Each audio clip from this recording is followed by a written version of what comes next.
Oke, kita mulai ya. Pernah nggak sih kepikiran, kenapa ya kita tuh kayak kejebak di lingkaran setan antara rasa sepi dan scrolling yang nggak ada habisnya? Nah, di sini kita bakal coba bongkar misterinya. Hayo, ngaku deh. Siapa yang nggak pernah kayak gini?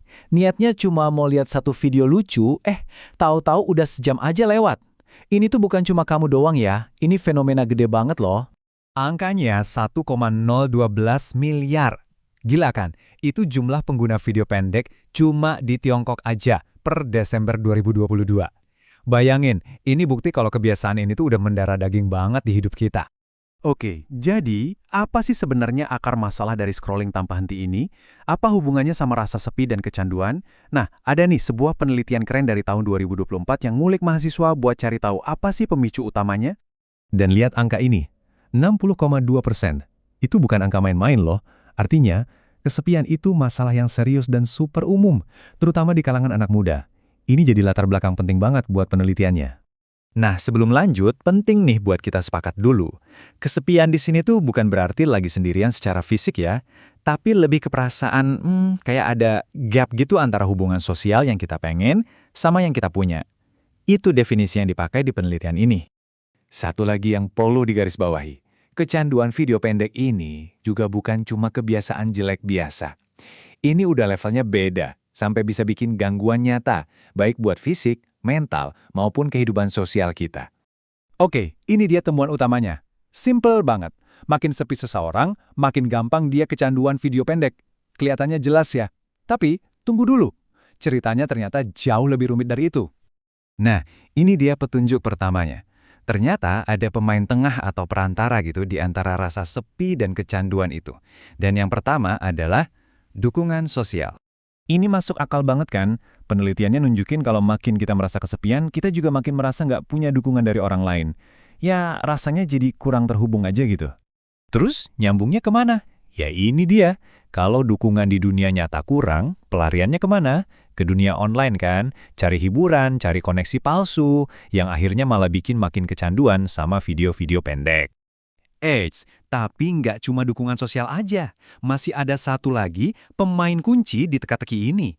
Dan yang ini mungkin nggak akan kamu duga. Apa itu? Aktivitas fisik. Jadi penelitian ini juga nemuin kalau rasa sepi itu bikin kita jadi mager. Ya kan? Kalau ngerasa terisolasi, boro-boro mau keluar rumah buat olahraga, bawaannya pengen di kamar aja. Dan ini dia sambungannya. Makin jarang gerak, makin banyak waktu buat rebahan sambil pegang HP. Nah, ini yang bikin perilaku adiktif makin menjadi-jadi. Jadi kayak lingkaran setan gitu, saling memperkuat. Oke, sekarang kita punya dua kepingan puzzle. Dukungan sosial dan aktivitas fisik. Nah, bagian paling menariknya tuh di sini. Ternyata, dua hal ini nggak jalan sendiri-sendiri. Mereka itu nyambung, membentuk semacam reaksi berantai. Coba lihat deh alurnya, persis kayak efek domino. Satu domino jatuh, nimpa yang lain, terus berlanjut sampai ujung. Jadi, kesepian itu memicu rentetan kejadian yang akhirnya berujung pada kecanduan. Kita bedah satu-satu ya. Oke, titik awalnya di sini. Rasa sepi. Inilah pemicu dari segalanya. Dari rasa sepi itu muncullah perasaan terisolasi. Akibatnya, kita jadi merasa nggak punya dukungan dari orang-orang di sekitar kita.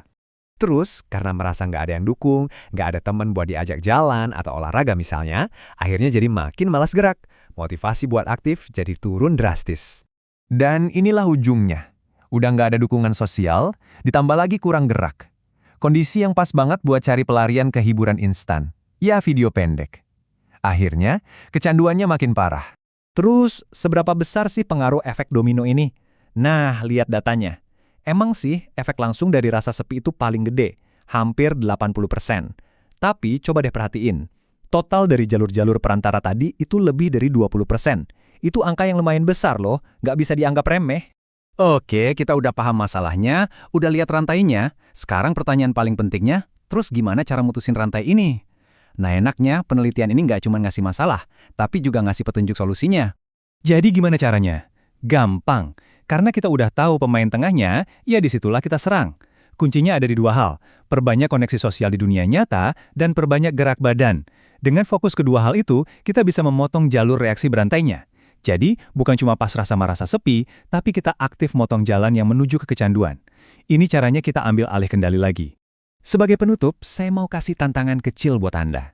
Coba pikirin deh, dari semua yang udah kita bahas, apa satu hal kecil, satu aja, aktivitas tanpa layar yang bisa kamu lakuin minggu ini? Bisa buat nambah teman, atau sekedar buat gerak badan.